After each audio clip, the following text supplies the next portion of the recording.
y adoptar hábitos saludables que mejoren nuestra calidad de vida. Escúchanos todos los jueves a las 11:40 horas, con repetición a las 18:30 horas, aquí en Radio Milenaria. Y si te lo perdiste, encuentra cada capítulo en las redes sociales del Hospital de Puerto Aysén, en Facebook e Instagram. Porque cuidarnos también es aprender. Te invitamos a ser parte de este espacio hecho para ti y para toda nuestra comunidad.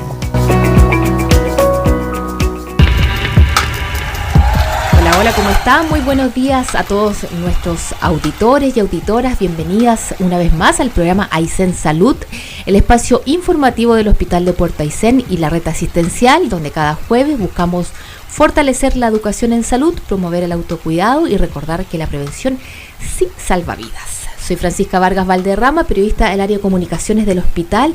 Un agrado nuevamente estar con ustedes.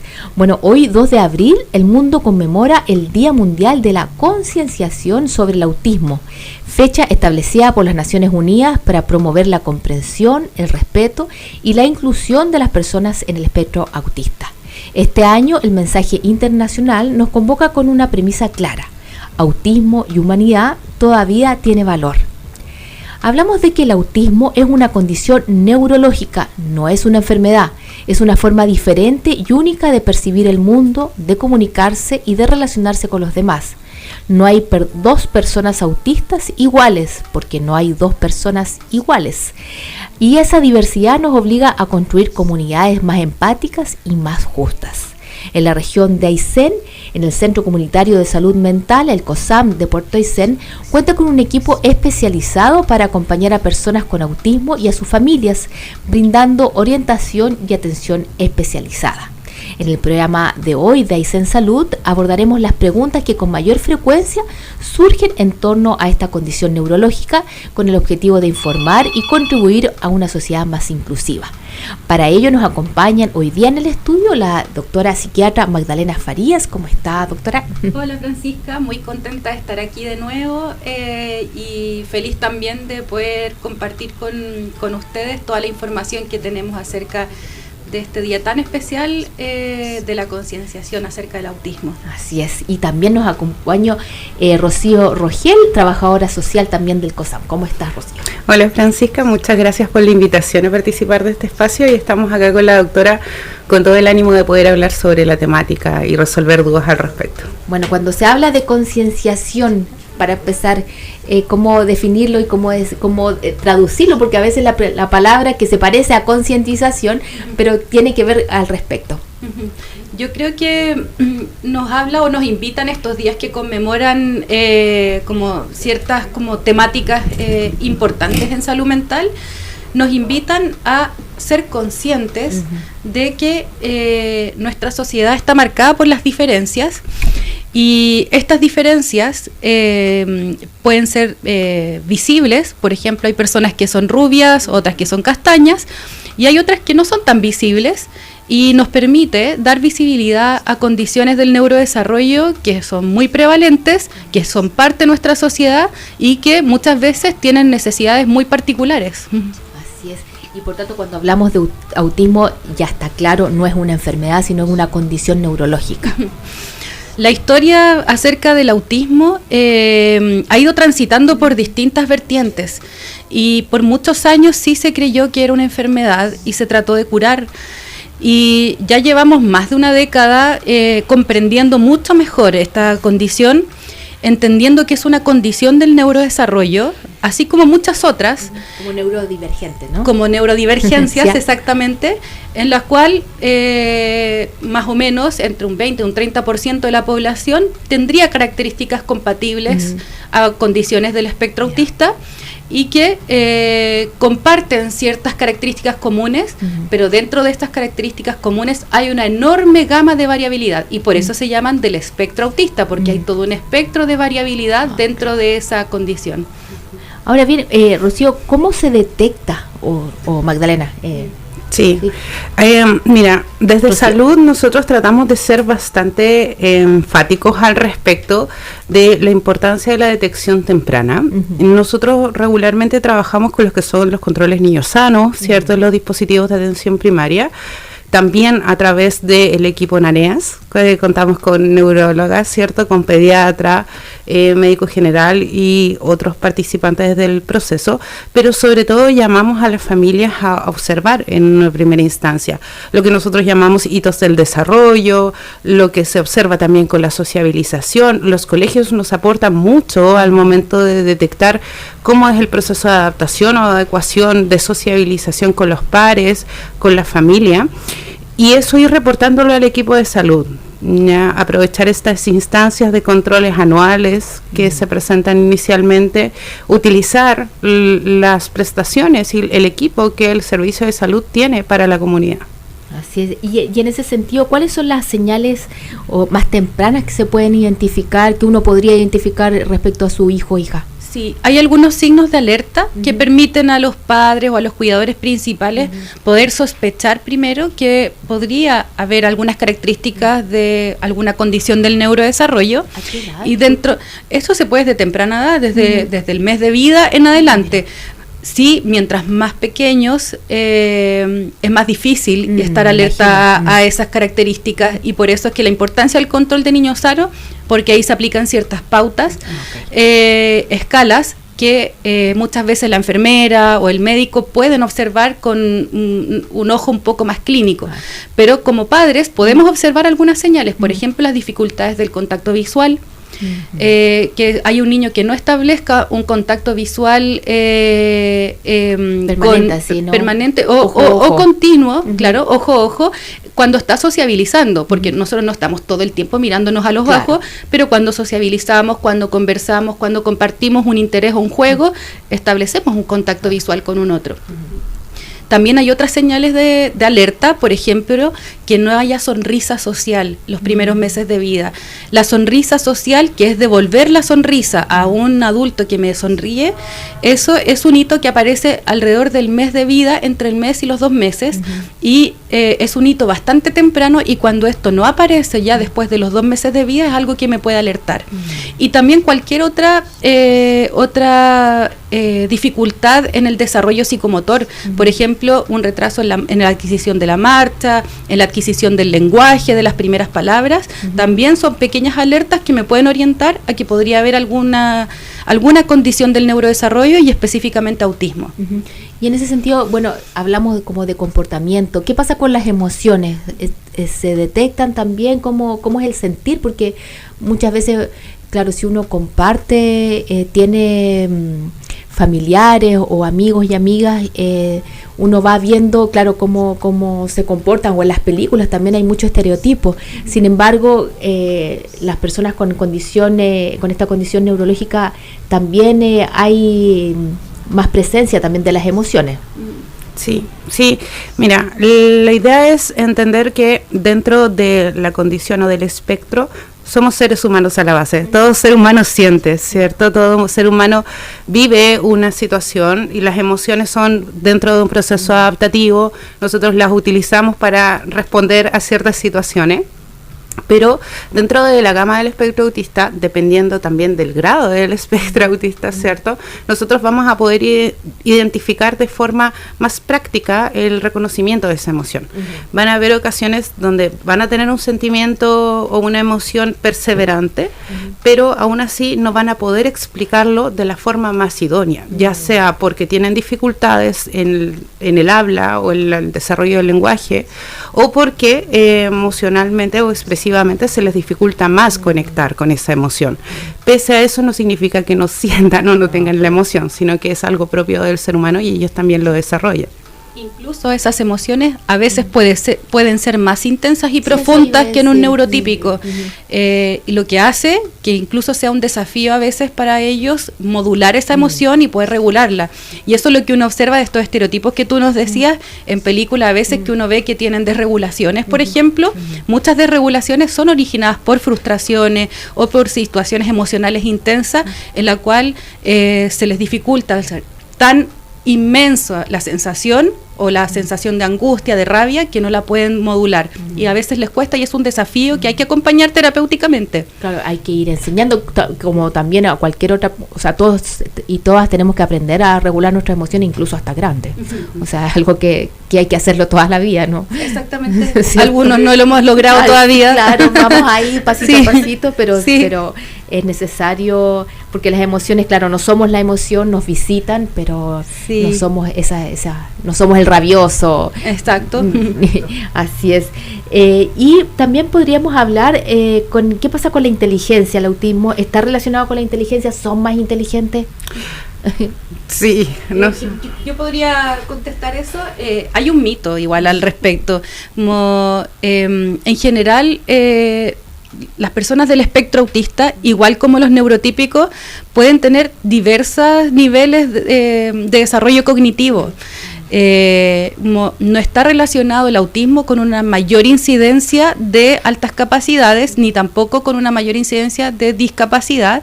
Tienen, obviamente, posibilidad de tener ambas, o sea, está el autismo relacionado, por ejemplo, con la dificultad o la discapacidad intelectual, pero también está relacionado el autismo con las altas capacidades. Entonces tenemos como dentro del mismo espectro una alta variabilidad, pero no es una equivalencia que por tener autismo hay mayor inteligencia, ni tampoco existe la equivalencia que por tener autismo hay menor inteligencia. Dentro del mismo espectro hay variabilidad. O sea, seguimos con las diversidades. Sí, de hecho lo que planteábamos en un momento, ¿cierto?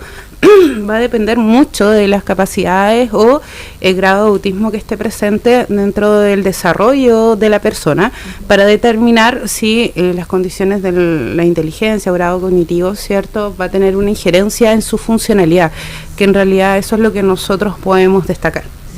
Muchas veces hay disarmonías en el desarrollo del aprendizaje en las personas del espectro autista, y eso sí hay harta correlación, que es que tienen zonas, se le llaman como islotes o zonas de hiperdesarrollo, por ejemplo, excelente memoria, y por eso ahí hay como estas caricaturas de personas como que se memorizan diccionarios completos, y existen zonas de hiperdesarrollo y otras zonas de menor desarrollo, como que hay mucha disparidad entre las zonas del aprendizaje. Hay muchos que se destacan en matemáticas, por ejemplo, pero el lenguaje tienen enormes desafíos. Claro. Bueno, como los seres humanos hablamos entonces de personas con condición, con esta condición neurológica. Hablemos más de las características que pueden tener, cómo son las conductas, son sensibles a sonidos y luces, ahí sí los podemos describir, también hablando ya como cuando alguien ya tiene se le ha declarado, ¿no? ¿Cómo se dice? Sí, diagnosticado. Sí. Mira, en el autismo existen 3 pilares diagnósticos. Yo creo que eso nos ordena mucho como para cualquier persona que pueda sospechar, si nos está escuchando, si su hijo o algún familiar pueda pertenecer al espectro autista.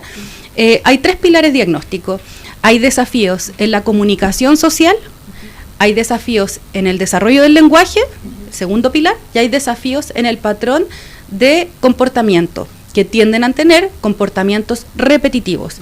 En cada uno de estos 3 pilares, como es un espectro, podemos ir desde que hay un muy escaso desarrollo, por ejemplo, que no haya un desarrollo del lenguaje verbal, hasta un hiperdesarrollo, que haya, por ejemplo, una hiperlexia o un desarrollo del lenguaje totalmente rebuscado, con palabras de viejo, palabras como de viejo chico que llaman, que en vez de decir, por ejemplo, pásame el computador, dicen pásame el ordenador.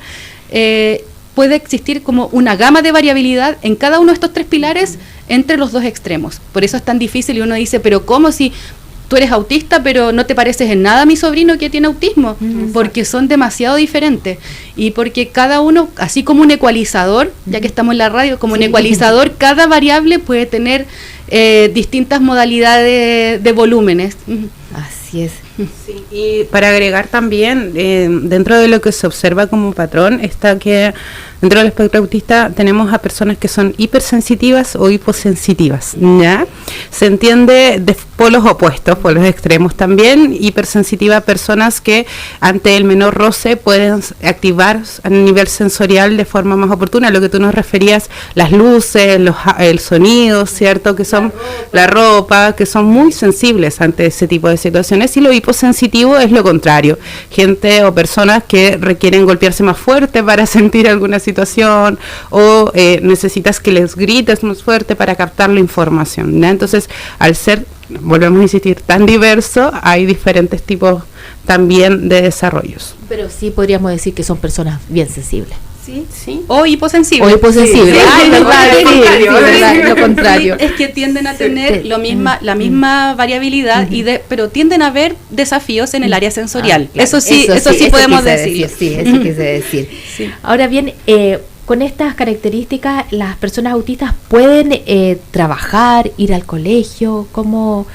¿Cómo es su nivel de interacción social a nivel laboral o social? Mira, podemos entender el espectro autista como una condición en la cual la miramos en 3 niveles. Antiguamente, cuando todavía no había tanta información como la que hay ahora, se hablaba de severidad, leve, moderado, severo.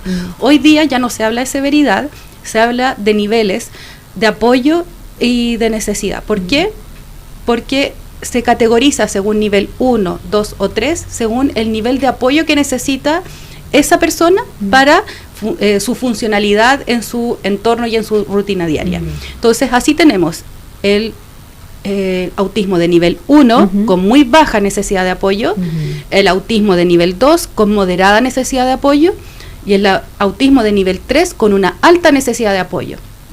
Eso nos permite a nosotros, los terapeutas, orientar nuestros objetivos terapéuticos y, por ejemplo, por eso es muy diferente, en un autismo de nivel 3 quizás la asistencia del entorno es mucho mayor para que ellos puedan estar realmente incluidos en la sociedad.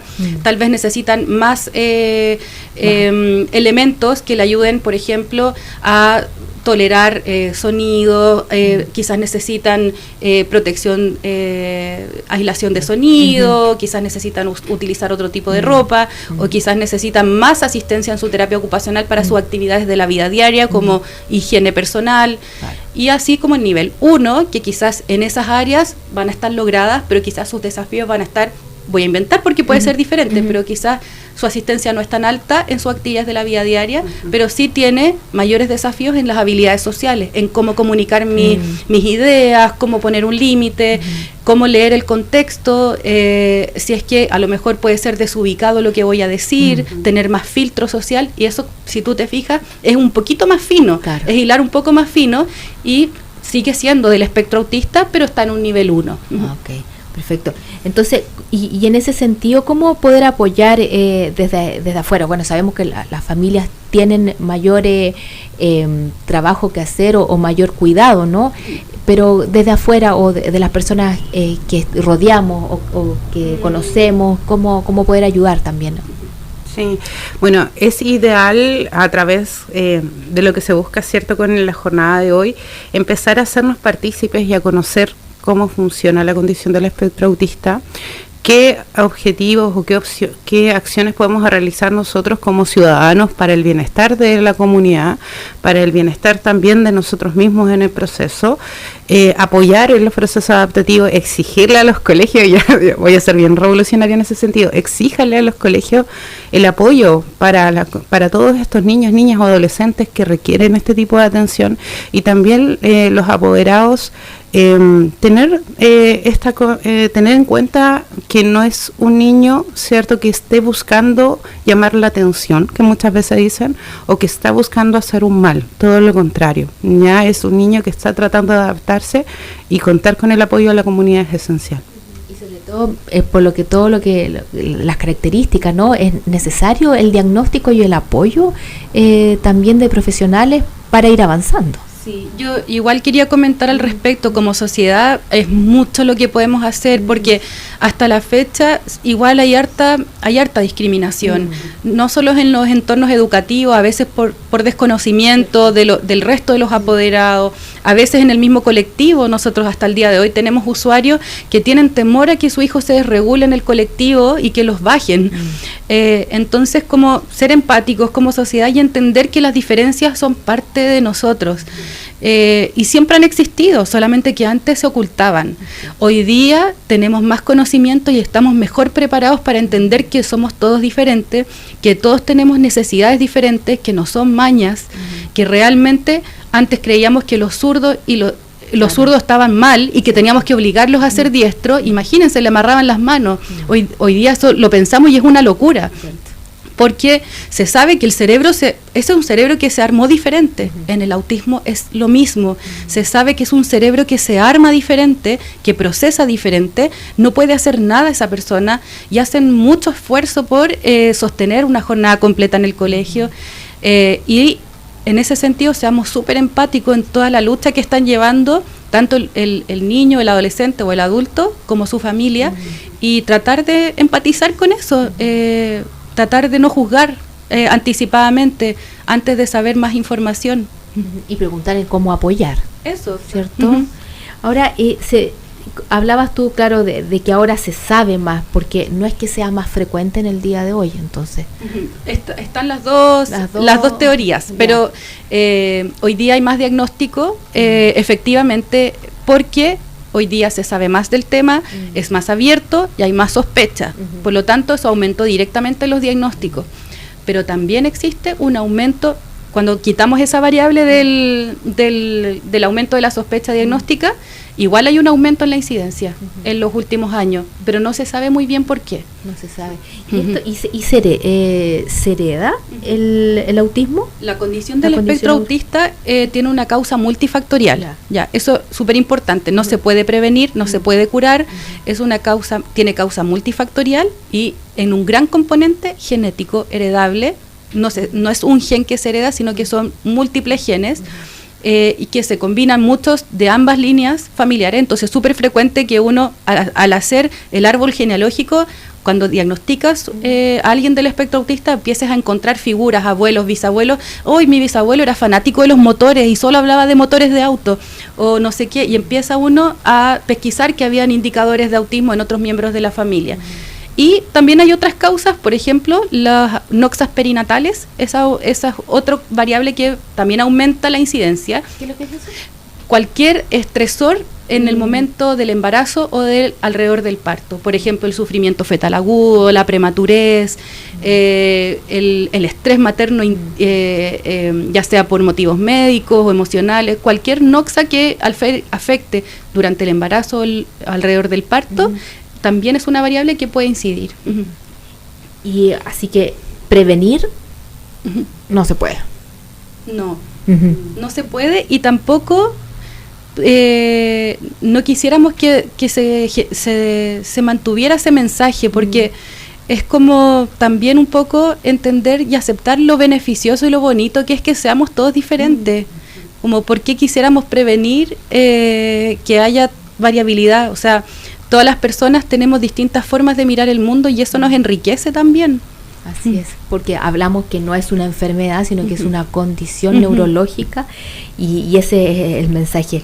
Ahora, bueno, para ir finalizando el programa de hoy de Aysén Salud, ¿qué mensaje deberíamos recordar? ¿Qué último mensaje darle a nuestra comunidad que nos está sintonizando el día de hoy? Bueno, principalmente reforzar sobre todo la disposición por parte de la comunidad a acoger, a acompañar y aceptar también la diversidad, no solamente de la condición espectro autista, sino dentro de la misma neurodivergencia, ya los trastornos de déficit atencional, epilepsia, entre otras situaciones que pueden estar presentes. Los invitamos también como servicio de salud a consultar, en los diferentes dispositivos, a no tenerle miedo tampoco a un diagnóstico. Créanos que para nosotros el diagnóstico siempre va a ser una línea de intervención, un objetivo, ¿ya? No va a ser permanente, no va a buscar patologizar ni estigmatizar a nadie, todo lo contrario. Buscamos facilitar los procesos y acompañar a las familias en estas instancias. Magdalena.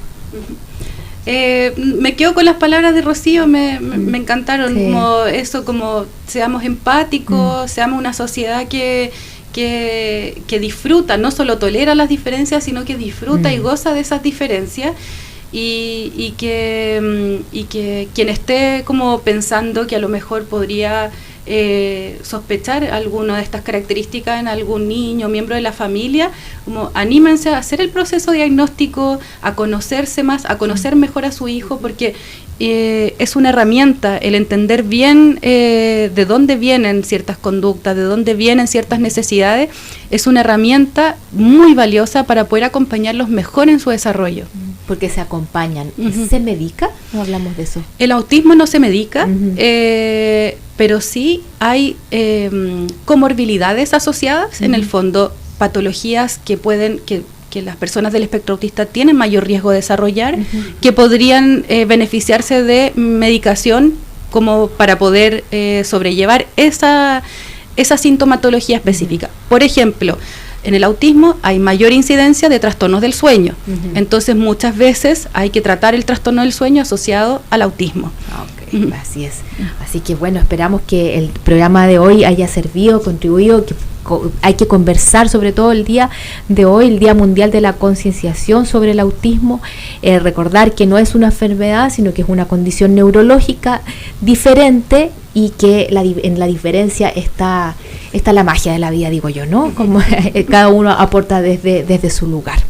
Bueno, muchas gracias por el programa de hoy, Magdalena. Estuvimos hoy día con la psiquiatra Magdalena Farías y Rocío Rogel, trabajadora social del Centro Comunitario de Salud Mental de Puerto Aysén, COSAM.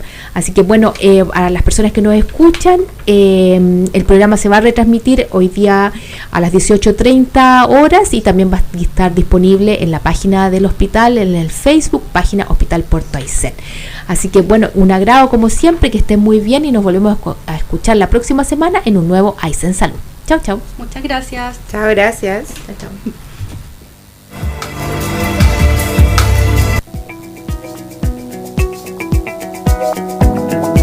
Esto fue Aysén Salud, programa informativo del Hospital de Puerto Aysén y la red asistencial. Agradecemos su compañía a través de la frecuencia modulada 94.7, Radio Milenaria. Los invitamos para nuestro próximo programa a compartir información importante para la comunidad. Continúe en nuestra sintonía.